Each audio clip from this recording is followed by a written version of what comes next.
James Gunn, you genius, you. He did it again, didn't he?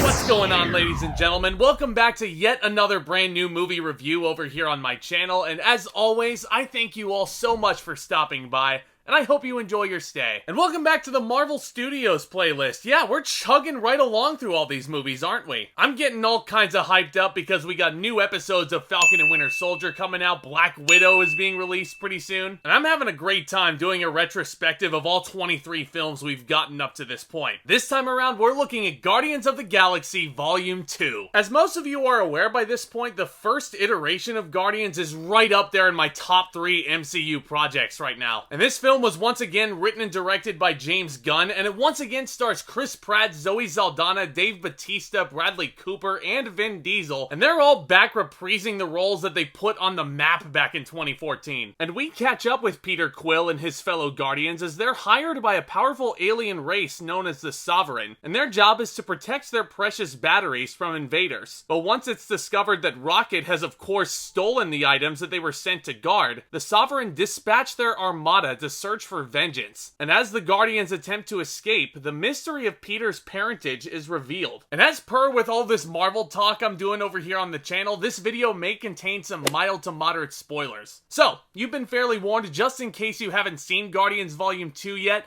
you know what to do. Pause the video right here, go check it out, it should be on Disney Plus right now, and then come right back and we'll talk about it in more detail. So first things first, let's talk about what there is to like about Volume 2, because honestly, there's a ton. James Gunn has once again crafted a very fun story with characters that are extremely obscure in the comics when compared to, I don't know, Fantastic Four or the X-Men, because this film retains all the qualities that made the first film as awesome as it was. Kick-ass action sequences, a rockin' soundtrack, and the humor. Oh my gosh, the humor in this movie. But we get a lot more time with these characters, and there are loads more interesting questions that emerge about them in Volume 2. Such as the obvious one, who is Star-Lord's father? And we also ponder as the movie goes on such things as, how can Gamora and Nebula get along after the events of the first film? Why does Rocket steal all the crap he does? Why is Baby Groot so damn cute? You know, just the usual questions. Which, let me just get that out of the way while I'm at it.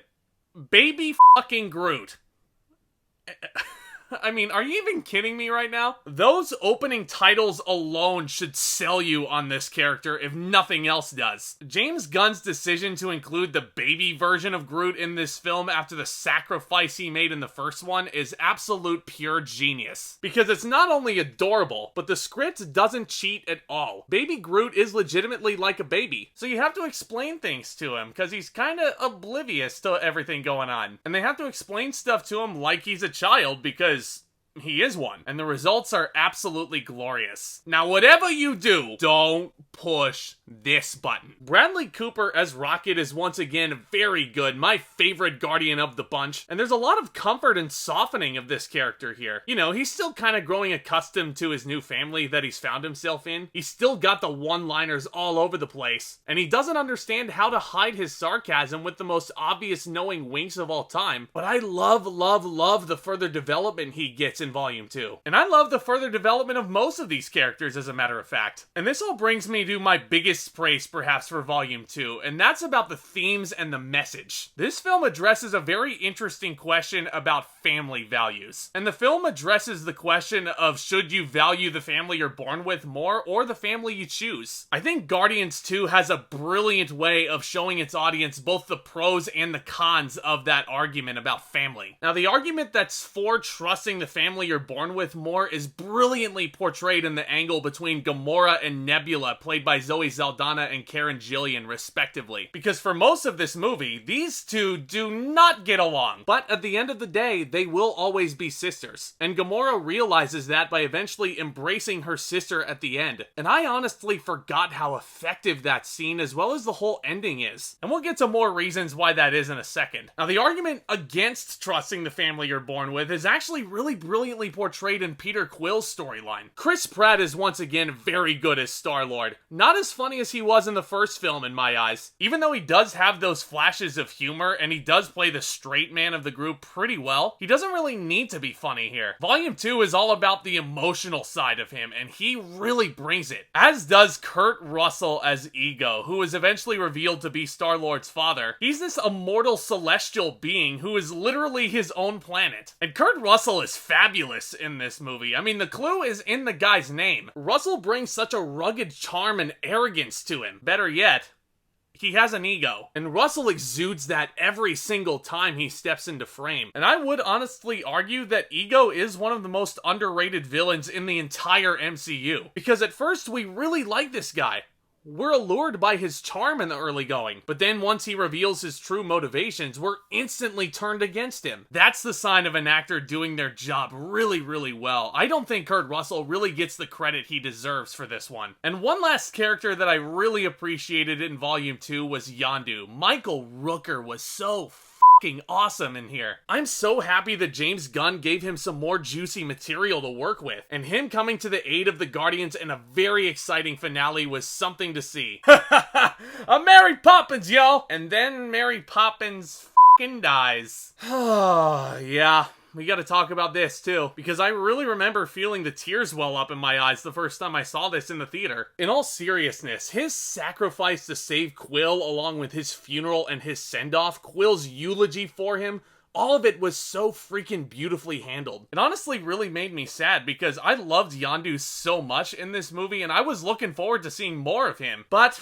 alas, for what it was an absolutely beautiful way to say goodbye to this character. The action set pieces, as per usual from Marvel, are really, really fun. There's a lot of really high-intensity space battles sprinkled throughout this runtime. I also really love the fight sequences within the first act involving the Sovereign, and they're like chasing them down with like these arcade battleships or whatever. That's a really neat and clever idea. You suck, Zack. Now, I will say that does kind of lead me into my issues with Guardians 2. That whole Sovereign angle I was just talking about, while certainly fun, I don't think it was fully necessary for this story. It felt to me exactly like it was. It felt like a side quest for us to get acquainted back with these characters before the real storyline with Ego began. Now, it is revealed in a post-credits sequence that the High Priestess, or whatever her name was, played by Elizabeth Debicki, she's looking to get revenge on the Guardians by sicking none other than Adam Warlock on them. As far as I see it, that should be the big angle for Guardians 3. And I'm just gonna throw in Channing Tatum's name in for Adam Warlock just to,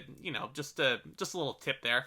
Yeah. And I'm excited to see more of the Sovereign in future Guardians installments, but for Volume 2, I don't know, guys. I didn't feel like their angle was entirely necessary to get across what they wanted to here. Now, I get why they're there, and it is fun. I'm not denying that. It definitely felt more like a diversion compared to everything else. And you also might have noticed by this point that I've left out one Guardian to talk about up to this point, that being Drax. For starters, Dave Bautista is fucking hilarious in this movie. I always laugh at how he has to literally over-explain every little thought and every little joke that he makes. Normally, script writing 101 would dictate that to be an issue. But that's his character. He doesn't understand sarcasm or subtleties. It definitely shows. Drax is very literal. She just told everyone your deepest, darkest secret. One of my favorite scenes. One of my favorite lines in the whole movie, clearly. In terms of development, though, compared to his teammates who get a lot more emotional depth here, he just feels sidelined in that department, which really disappointed me. Especially after I found him to be the most emotionally well-rounded character in Volume 1. Because if you remember, in Volume 1, he actually holds a personal vengeance against Ronan the Accuser. But in Volume 2, he really doesn't have as much intensity. He's spending most of his time being the funny guy and insulting Mantis, who's also a really cool character that they introduce here. I just wish we got a little bit more development out of him in this one, and that's certainly something they can fix with Volume 3. Besides those two issues, guys, this is yet another solid entry into the MCU, a super fun Guardians flick. I'm gonna give Volume 2 an A-. And as always, per tradition with Marvel, be sure to stay tuned after the credits because you do get a bunch of little tiny vignettes all involving the Guardians.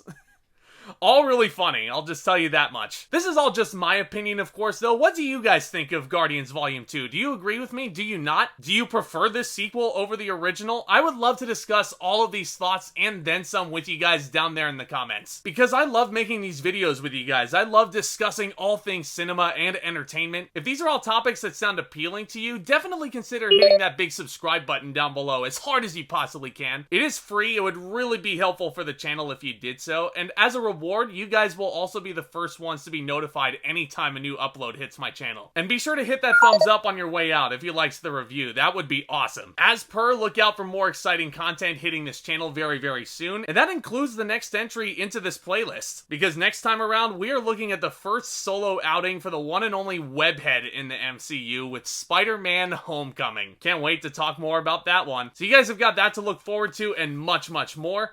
You guys are awesome. With all that being said, back talk, commence!